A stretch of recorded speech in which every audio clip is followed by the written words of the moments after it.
Abra sua Bíblia, 2 Pedro 1, versos de 1 a 11. Vamos lá? Ler juntos aqui o versículo 3. Seu divino poder nos deu todas as coisas de que necessitamos para a vida e para a piedade, por meio do pleno conhecimento daquele que nos chamou para a sua própria glória e virtude. Amém? Que texto bonito, né? Que palavras tão ricas nós temos apenas nesse verso aí. Nós estamos já alguns domingos discorrendo acerca do Evangelho. E nós já temos entendido que o Evangelho, ele é a boa notícia de que Jesus veio dos céus para nos salvar, e ele disse que nós temos que negar a nós mesmos, nós precisamos tomar a nossa cruz e nós precisamos segui-lo. Nós também entendemos que o Evangelho é a graça de Deus manifestado lá no passado, na pessoa de Jesus, que nos tira daquele estado de morte espiritual e nos faz viver de novo uma vida abundante, praticando boas obras, obras que Ele mesmo preparou para que a gente possa caminhar nessas obras, possa praticar essas obras. O Evangelho também é reconhecer quem Jesus é e reconhecer a grandeza do que Ele fez, a ponto de oferecer o nosso melhor, como nós vimos na semana passada.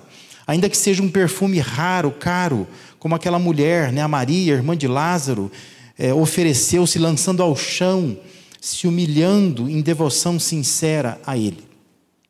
Mas o Evangelho também é a promessa de um resgate, é a conquista de uma glória eterna. É sobre isso que eu queria falar com você nessa noite aqui.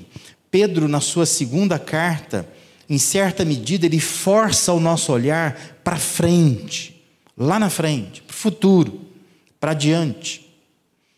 E ele quer que a gente pense nisso, né? Olhe para o Evangelho nessa perspectiva, tentando juntar duas coisas: a experiência que nós podemos ter hoje e a esperança de que nós vamos para algum lugar, de que a nossa vida não se resume aqui. Nós temos vida nos aguardando pelo futuro à frente aí, né? Numa outra dimensão, o que a Bíblia chama de vida eterna. Então, experiência e esperança são unidas, conjugadas pelo Evangelho. Isso porque o Evangelho, ele se articula com o passado, com o presente e com o futuro. Quando a gente olha para o Evangelho, nós percebemos esses três tempos que o Evangelho trabalha em cima deles. Envolve o passado, no qual Jesus deu sua vida por nós. Então o Evangelho não começa aqui, começa lá atrás. É quando Jesus se entrega por nós.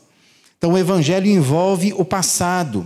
O Evangelho também envolve o presente, que é esse tempo agora, que nós experimentamos a vida que Jesus veio nos oferecer. Nós podemos então viver uma vida em submissão a Deus. O Evangelho também, ele envolve o futuro, aonde definitivamente nós seremos resgatados do pecado e estaremos para sempre com Deus. Por isso que a gente pode dizer que o que Deus fez no passado foi para nos justificar. Porque Deus, quando Ele traz Jesus ao mundo e faz Jesus pagar o preço do pecado em nosso lugar, Ele nos justifica. Ou seja, nós somos inocentados da culpa do pecado, né? A culpa do pecado não recairá mais sobre nós, porque Jesus pagou a culpa do pecado, o preço do pecado foi pago já. Então, nós somos inocentados disso. Isso é justificação, que Paulo trabalha tanto em suas cartas. Nós podemos dizer também que a nossa responsabilidade no presente é nos santificar. Isso significa nos esforçar para dar as costas para o pecado e ficar de frente para Deus, né? Esse é o nosso tempo, o tempo presente, nós estamos aqui para isso. Por isso que a gente vem à igreja, por isso que a gente lê a Bíblia, por isso que a gente ora, por isso que a gente se envolve. Porque nós estamos num esforço de viver essa vida eterna, de viver o Evangelho, que é dar as costas para o pecado, e agora nós queremos ficar de frente para Deus, voltados para Deus, viver para Deus. Esse é o presente do Evangelho. E a gente pode dizer que o propósito final de Deus lá no futuro é nos glorificar, É fazer com que a gente participe da glória que Ele agora tem, que é onde Ele está nesse momento. Então, o Evangelho, ele se articula nesses 3 tempos. No passado que Jesus fez, o presente que nós precisamos fazer, no futuro, o que Ele ainda fará por nós, né? Ele vai nos glorificar. De modo que o Evangelho nos justifica, também nos santifica e também nos glorifica, né? Nós precisamos aprender a conviver com esses tempos do Evangelho. Mas quando a gente pensa em Evangelho, nós precisamos pensar em alguns diferenciais, né? Quais são alguns diferenciais do Evangelho, que são diferenças que deixa de ser, escapa aquilo que deve ser uma mera religião. Quando a gente fala de vir para o Evangelho, às vezes a pessoa ela associa assim, eu preciso ir para uma igreja. Então basta vir à igreja, basta estar no hall de membros de uma igreja, basta talvez ser batizado, cumprir alguns rituais, fazer algumas contribuições, e pronto, é isso que Deus tem para nós aqui. Só que o Evangelho, ele é mais que isso. O Evangelho tem alguns diferenciais que, se nós não soubermos, a gente não aproveita dessas coisas. E é fundamental a gente entender como que o Evangelho é diferente. E por isso que todo esforço que nós precisamos fazer, quando a gente pensa assim, olha, eu convivo com pessoas que ainda não abraçaram o Evangelho. Todo esforço que você tem que fazer não é para a pessoa vir à igreja. O esforço que você tem que fazer é para a pessoa abraçar o Evangelho. Porque às vezes a pessoa ela pode vir na igreja e passar a vida inteira na igreja.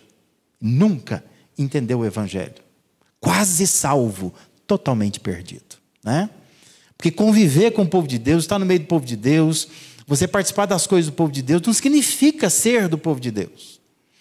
Mas quando você traz a pessoa para o Evangelho, quando ela abraça o Evangelho, quando ela entende quem é Jesus, é impossível essa pessoa não vir para a igreja. Porque a pessoa que conhece a Cristo, ela virá para a igreja. Porque às vezes a igreja falhará em levar a pessoa até Cristo. Mas Cristo nunca vai falhar em levar a pessoa até a igreja. Amém? Entende a diferença? Porque a igreja é a noiva de Cristo. Jesus vai trazer a pessoa para a igreja.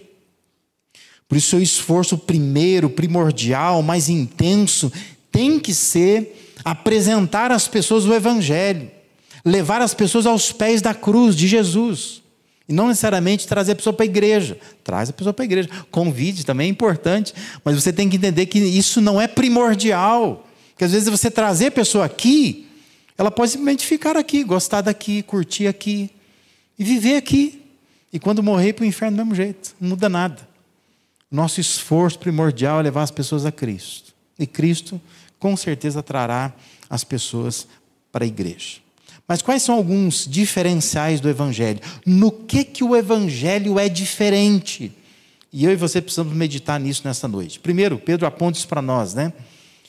O Evangelho é diferente porque o Evangelho, ele nos dá equipamento. Ou seja, o Evangelho nos equipa. Ninguém vai poder chegar diante de Deus e dizer assim, ó, eu não tive condição para crescer na fé. Ninguém. Porque quando a pessoa abraça o Evangelho, ela é equipada com algumas coisas. Ela tem equipamento. Não é como algumas guerras que acontecem por aí, né? Você vai entrar na guerra, mas você não tem equipamento. No caso do Evangelho, não, tem equipamento. Está equipado. Olha lá, o que Pedro diz, né? O texto que nós lemos no início. Seu divino poder nos deu todas as coisas de que necessitamos para a vida e para a piedade, por meio do pleno conhecimento daquele que nos chamou para a sua própria glória e virtude. Quantas coisas nos foram doadas? O texto diz, todas. O que é todas no grego? Você sabe, né? Tudo no grego é tudo. Não falta nada. Então assim, Pedro está chamando a atenção que tudo o que precisamos para viver plenamente o Evangelho nos tem sido dado. Deus nos deu equipamento. Ou seja, o que nós temos é suficiente, é eficiente para nós vivermos plenamente o Evangelho. Versículo 4, Pedro diz: por intermédio destas, ele nos deu as suas grandiosas e preciosas promessas, para que por elas vocês se tornassem participantes da natureza divina e fugissem da corrupção que há no mundo causada pela cobiça. A esperança que o Evangelho promove na vida do cristão por conta das promessas que Deus já fez, que Deus oferta a nós, oferta ao cristão, nos dá ao cristão plenas condições para ele ser coparticipante da natureza divina. Que significa o quê? Que nós somos pequenos deuses? Não. Mas o que Pedro está dizendo aqui é que Deus nos dá condições, equipamento suficiente, equipamento eficiente, para que a gente participe do caráter santo de Deus. Não se trata aqui da essência de Deus. Nós não somos coparticipantes da natureza divina no sentido da essência, mas nós somos coparticipantes da natureza divina no sentido das qualidades morais de Deus. De forma que Deus santo, nós podemos ser santos também. Deus é bom, nós podemos ser bons também. Deus ama, nós podemos amar também. Porque Pedro está dizendo assim, que o Evangelho nos equipa, nos dá equipamento para isso. O Evangelho não é assim, eu quero que você faça e você se vira. Não, isso era a lei de Moisés que fazia isso, E Paulo vai explicar muito bem em Romanos, dizendo que a função da lei, a principal função da lei, era calar a boca de todo homem. É dizer assim para o homem: você quer viver como Deus quer, cumpra a lei. Não consegue cumprir? Então, paciência, Você precisa de Deus para isso. O Novo Testamento vem no tempo da graça. Jesus vem e paga o preço do pecado por nós. Está quitado. Está inocente da culpa do pecado. Agora tem que viver para Deus. Como é que eu consigo viver para Deus? O Espírito Santo vem e habita dentro de você. Olha, falta nada, Por isso que Paulo dizia: não mais eu, mas agora Cristo vive em mim. Eu já estou crucificado. Porque agora eu tenho equipamento.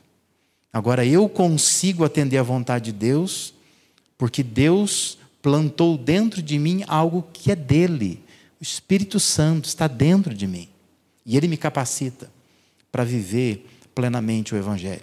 Esse é um diferencial do Evangelho. O Evangelho, ele não só espera que você faça, mas ele te estrutura, ele te equipa para ser o que Deus quer que você seja. Por isso Deus nos deixou o Consolador, que é o Espírito Santo, nos deixou a sua palavra, nos deixou suas promessas, nos deixou sua igreja. Tudo isso é equipamento de Deus para nós. Por isso Pedro está dizendo: tudo que você precisa para crescer está à disposição. Deus deu para você. Isso é um diferencial do Evangelho. É diferente de simplesmente vir à igreja. É diferente de simplesmente assumir uma religião. Mas quando você abraça o Evangelho, quando você entende qual o propósito de Deus em trazer Jesus ao mundo, quando você realmente é um convertido a Cristo, você percebe que você é equipado para isso. Você consegue viver a vontade de Deus. Porque você percebe que Deus não só exige coisas de você, mas Deus te estrutura para isso. Ele te dá condições para isso. Ele não é alguém que te solta e diz assim: olha, você se vira agora. Eu quero que você cumpra a minha vontade. Mas Ele faz mais que isso. Ele te equipa para isso. Ele te dá condições para isso. E Pedro está querendo aguçar essa nossa percepção. Deus nos tem dado tudo para a gente viver plenamente a vida, viver plenamente a piedade. É importante que você entenda, esse é um diferencial do Evangelho. O Evangelho nos equipa. O Evangelho tem equipamento para nós. Não é algo assim que nós nos sentimos sozinhos, temos que atingir as metas de Deus. Mas Deus nos dá plenas condições para isso, através do Espírito Santo, das promessas, da palavra, da igreja. Ele tem nos equipado para isso. O segundo diferencial do Evangelho é o envolvimento. Olha lá para o versículo 5. Diz assim: por isso mesmo, empenhem-se para acrescentar a sua fé. Ou seja, reúna todos os seus esforços para acrescentar algumas coisas à sua fé. O Evangelho, ele te equipa, mas o Evangelho, ele espera a sua participação, se empenhando, se esforçando para algumas coisas. Isso porque o Evangelho, ele te envolve nos processos. É interessantíssimo isso, né? Quando você olha para a criação, por exemplo. Deus criou tudo. Aí criou Adão, cria Eva. A Bíblia diz que Deus vinha conversar com Adão, vinha conversar com a Eva. Para quê? Para que isso, né? Qual o sentido disso? Se ele é um Deus soberano, que controla tudo, para que ele quer conversar com a sua criatura? Porque Deus, ele sempre nos envolve nos seus processos. Deus sabia que o Adão tinha pecado. Ele diz assim: Adão, onde que você está? Ele sabe onde ele está. Ele sabe que você está escondido entre as árvores. Sabe que você está com medo, que você está se sentindo nu. Mas Deus, ele quer envolver Adão nesse diálogo, né? Deus poderia simplesmente dizer assim: eu sei o que eu quero para a humanidade, então eu vou fazer cair um livro do céu. E eu vou, um dia, quando o pessoal acordar de manhã, assim como caiu o maná no deserto, né, aquele pão que vinha do céu, vai cair um livro, vai começar a cair páginas da Bíblia. Caiu o Gênesis hoje, olha que interessante, né? Aí outro dia caiu o Êxodo, agora caiu o Levítico. O pessoal vai lendo. Mas Deus fez isso? Não. Deus envolve homens. 40 homens. Um espaço de 1.500 anos. Homens usados por Deus para escrever a palavra. Usa muitas vezes o jeito deles, usa o vocabulário deles, usa 2 línguas diferentes, né? Na verdade 3, mas praticamente 2, né? O hebraico e o grego, tem um aramaico um pouquinho, algumas porções. E Deus faz tudo isso por quê? Porque Ele quer nos envolver nos processos.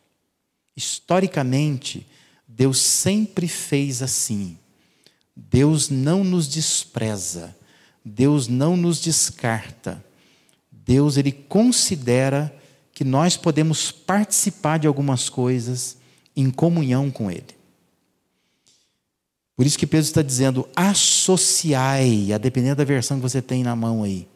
Associai, diz Pedro.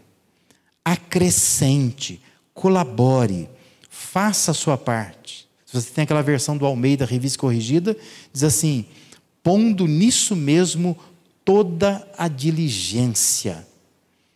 Ele está dizendo assim: acrescenta a sua fé. E ele vai começar com uma listinha de coisas. Essa fé descrita aí no versículo 5 é aquela aceitação inicial do amor de Deus.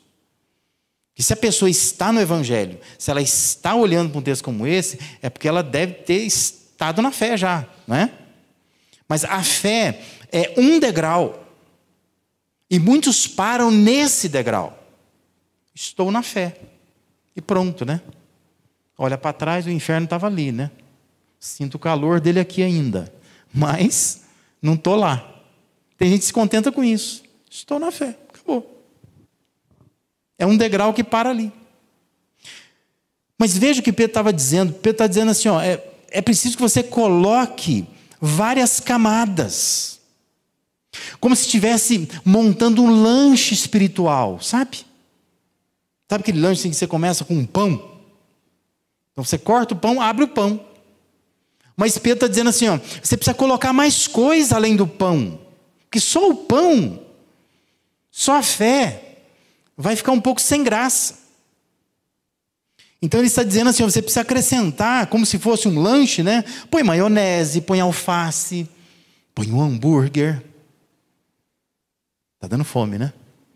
Um bacon, uma mussarela, um presunto, um queijo prato. Você vai colocando, né? Um tomate, um pepino para quem gosta. E vai colocando coisas. Então assim, você vai acrescentando esse lanche. De modo que aquilo que no início era só pão, virou um negócio calórico. Gostoso, apetitoso, negócio atraente, chama atenção. É mais ou menos isso que Pedro está dizendo. Está dizendo: pega a sua fé e vai colocando coisas aí, porque isso vai tornar a sua vida atraente, saborosa, interessante. O Evangelho se torna desinteressante porque a gente fica só na fé. Pronto, eu estou na fé, está bom demais. Mas Pedro está dizendo assim, é preciso associar a sua fé, acrescentar a sua fé, somar a sua fé algumas coisas. Ele vai dar uma lista de coisas. Olha só, ele diz assim, pegue a fé que você tem, acrescenta em cima uma camada de virtude. Virtude aí é excelência, é o melhor. É a mesma palavra usada no versículo 3, quando diz que Deus nos chamou para a manifestação da excelência do seu poder. Deus quer que você coloque excelência nessa fé, coloque virtude nessa fé. Pedro ainda vai dizer que pega agora a virtude e coloca em cima conhecimento. Porque tem cristão que ele não cresce porque ele não conhece. Ele não conhece. Não lê a Bíblia, não participa de uma aula, ele não se atenta àquilo que está sendo ensinado, ele não cresce, porque ele não conhece. Ele acha assim, não, eu já estou na fé, o que eu queria era me livrar do inferno. Já me livrei do inferno, negócio de conhecer é coisa para pastor, para missionário, professor de escola dominical. Eu não preciso disso. Mas Pedro está dizendo, todo cristão deveria não ficar só com o pão na mão. Não fica só com o pão na mão. Coloca mais coisa aí, vamos rechear, vamos fazer um lanche bonito, vamos fazer uma coisa mais apetitosa. Coloca virtude, coloca conhecimento. Aí ele fala assim, sobre conhecimento você coloca domínio próprio, acrescenta domínio próprio, autocontrole, preocupação em como que eu lido com as coisas, se eu consigo me dominar ou não. Ele fala, por cima do domínio próprio, você acrescenta então perseverança. Persevera, a dificuldade virá, os problemas virão, mas você vai perseverar, coloca isso na tua fé também. Pega agora a perseverança, acrescente sobre ela piedade. Num sentido primário, indicava alguém cuidadoso, correto em cumprir os seus deveres com Deus, com os homens. Isso é a vida piedosa. Aquela pessoa zelosa, cuidadosa. Coloca na tua fé também piedade. Ele diz ainda, olha, coloca fraternidade. Seja fraterno. Não viva só para você, viva para os outros também. Compartilhe com as pessoas, permita que elas compartilhem com você as coisas que ela vive. E por fim, sobre tudo isso, para dar aquele toque final, né? Pedro diz, acrescenta amor. Amor. Como aquele lanchinho, né? Que você põe um palitinho assim, mas você põe uma cerejinha assim. Né? Dá aquela cor rosa por cima, assim, chama atenção para coroar tudo. Ele diz, dá um toque final com amor. Isso aí é o ágape de Deus, né? Não é sentimento, mas é a decisão de amar. Quando alguém olha para o lanche da tua fé, o que vê? Só vê pão. Quer dizer, é só pão, né? Não tem nada. Ou quando a pessoa olha para o lanche da tua fé, consegue ver que você entendeu o Evangelho e você então se envolveu e você se empenhou e você acrescentou outras coisas. A pessoa olha e fala, tem mais coisa aí. Essa vida é encantadora. Não é só fé que a pessoa tem, ela tem mais coisas. Ela é uma pessoa que tem virtude, é uma pessoa que tem amor, pessoa que se domina. Ela consegue ser excelente no que ela faz. Tem mais coisas aí que chamam a atenção das pessoas. O Evangelho tem esse diferencial. Ele quer o seu envolvimento. Ele quer que você se esforce. Deus trouxe Jesus ao mundo para nos salvar do pecado. Mas Deus quer que a nossa vida brilhe diante das pessoas. E por isso Ele quer nos envolver entre a experiência com Deus que nós temos agora e a esperança do resgate final. Nós devemos ocupar o nosso tempo com isso, nos envolvendo, tentando acrescentar esse lanche da fé, recheio, coisa boa. Não ficar só com a fé, não nos contentar apenas com uma experiência de fé, mas tentar nos envolver cada vez mais para acrescentar essas coisas à vida que Deus nos tem dado, à salvação que Deus nos tem dado. Isso é envolvimento, é um diferencial do Evangelho. O Evangelho quer nos envolver. O Evangelho não quer simplesmente dizer assim, olha, fica tranquilo que eu faço tudo por você. Aguarda agora que já já chama a tua senha. Aí você vai lá para o céu que está te esperando. Não. O Evangelho nos ocupa nesse tempo. O tempo de espera é ocupado com coisas a serem feitas. E essas coisas envolvem crescimento na fé.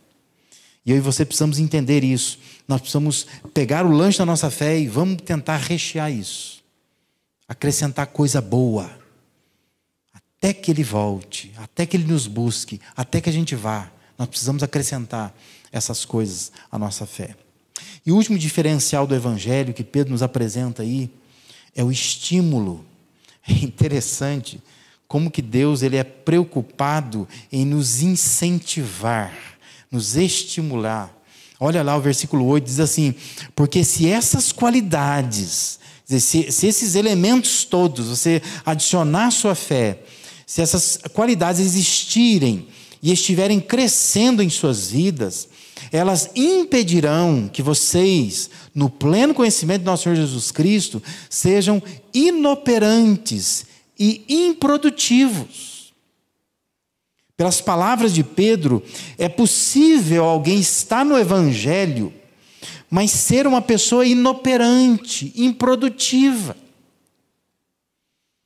E Pedro então está dizendo que o Evangelho ele nos estimula, o Evangelho nos instiga para que a gente se envolva num processo de crescimento, de construção de uma experiência que pode transformar a nossa vida aqui nessa terra e pode transformar pessoas à nossa volta. Observe o que diz o versículo 9. Diz assim, todavia, se alguém não as tem, se não tem essas coisas aí, ficou só com o pão. Né? Sabe? Imagina assim, que você está numa confraternização, tem pão, você tem uma mesa com tudo aquilo que eu te falei.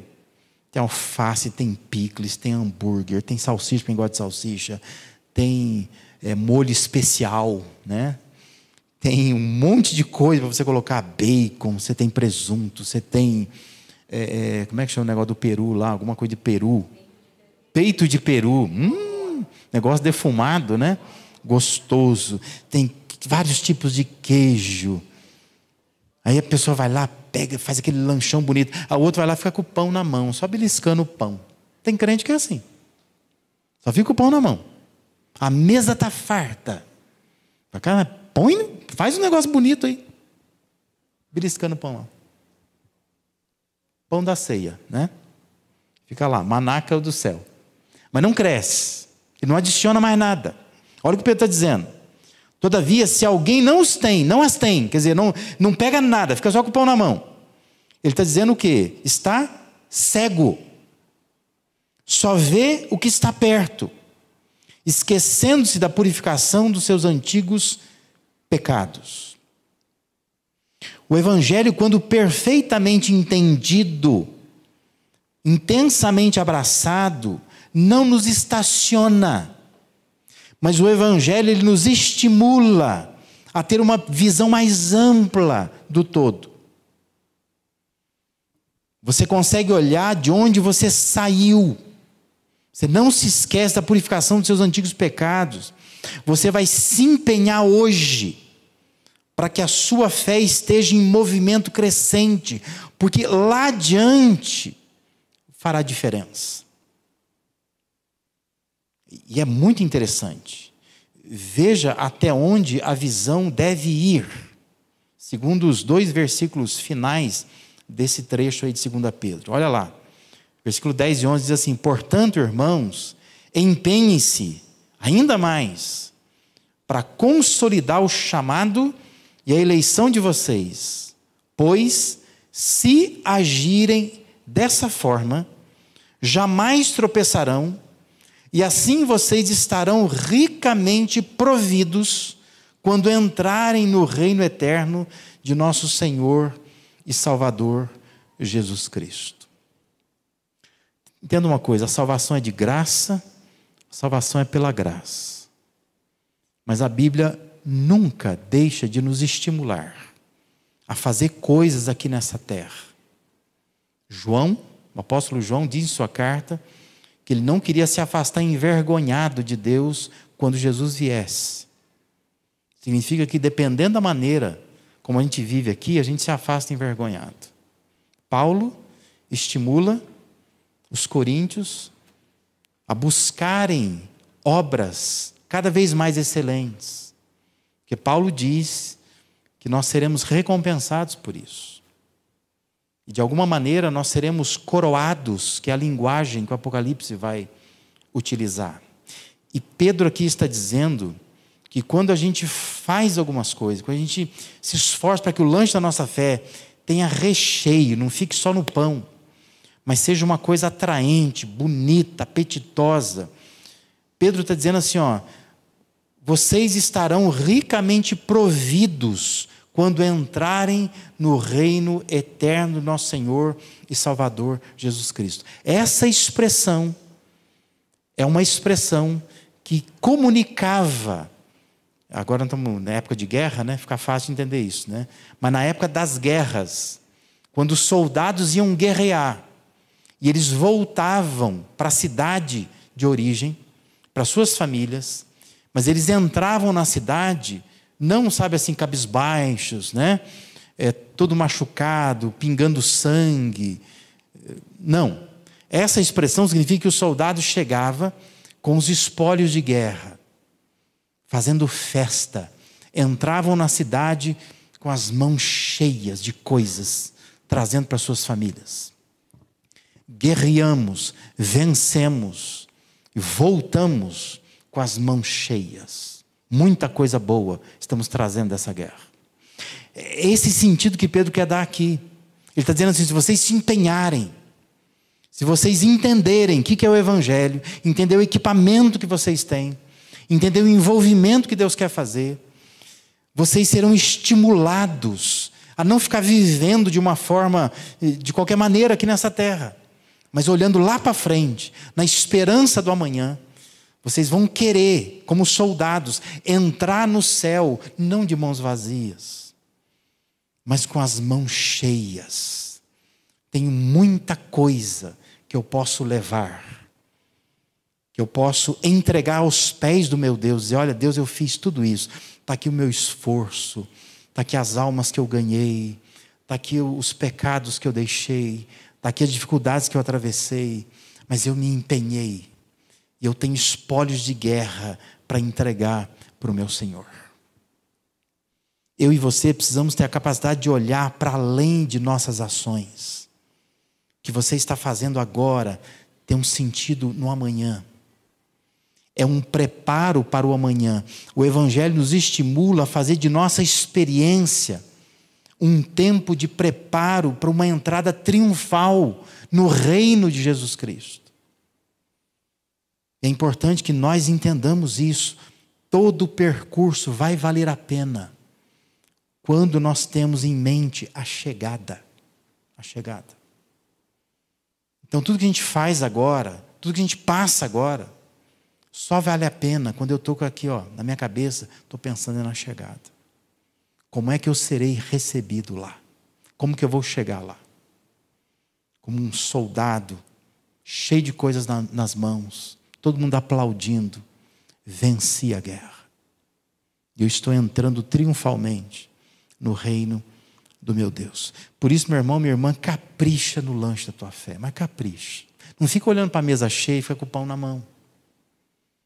Deus nos tem dado todas as coisas. Há equipamento suficiente. Deus quer que você se mexa, que você faça isso. Deus não botou para você e falou assim, está aqui o lanchinho prontinho para você. Não. Você tem que se servir. Vai lá, coloca, adiciona coisa aí. Não fica só com o pão na mão. E Deus é tão bom que Ele te estimula. Fala, se você fizer isso, mas quando você entrar no meu reino, você vai ver como que essa entrada vai ser suprida, amplamente suprida. Eu acho que a maioria de nós aqui lembra, né, do Vanderlei Cordeiro de Lima. Lembra? Aquele corredor, 2004, Atenas. Diz que faltava um pouco mais de 7 quilômetros para ele poder vencer aquela maratona. E aí um doido, diz que é um ex-padre irlandês, entrou na frente dele. O outro corredor estava a 150 metros dele. Na perspectiva de quem corre, diz que a corrida estava ganha, impossível o cara alcançá-lo. Impossível. Mas um irlandês maluco entrou lá, agarrou, atrapalhou a corrida dele. Ele caiu, diz que um grego que veio salvá-lo, né? Tirou o homem dali, os outros passaram, ele retomou o ritmo, aquilo abalou muito ele, mas ele continuou correndo. E diz que ele entrou lá em terceiro lugar. Ele perdeu a medalha de ouro, ganhou uma medalha de bronze. Mas foi interessante que naquele estádio ali, a vibração foi mais intensa quando ele entrou do que quando o primeiro lugar entrou. O bronze valeu ouro naquele dia. Porque, e ele foi, você sabe disso, né? Foi condecorado várias instâncias, vários momentos, né? Ele foi condecorado. Porque ele não desistiu da corrida. Ele sofreu uma queda involuntária, um golpe, mas ele se levantou e continuou correndo. Às vezes o mais importante não é chegar em primeiro lugar. O mais importante é chegar amplamente suprido, né? E ele foi amplamente suprido. Teve um jogador, acho que de vôlei, né, que pegou a medalha de ouro e deu para ele. Eu quero dar a minha medalha de ouro para você. Eu falei, cara, não posso aceitar. E a frase veio da boca dele. Ele disse assim, o meu bronze valeu ouro. E valeu mesmo, né? Porque talvez se ele ganhasse medalha de ouro, aquela maratona, a gente nem estaria falando dele hoje aqui. Por que nós estamos falando dele hoje aqui? Porque ele foi interpelado no meio do caminho.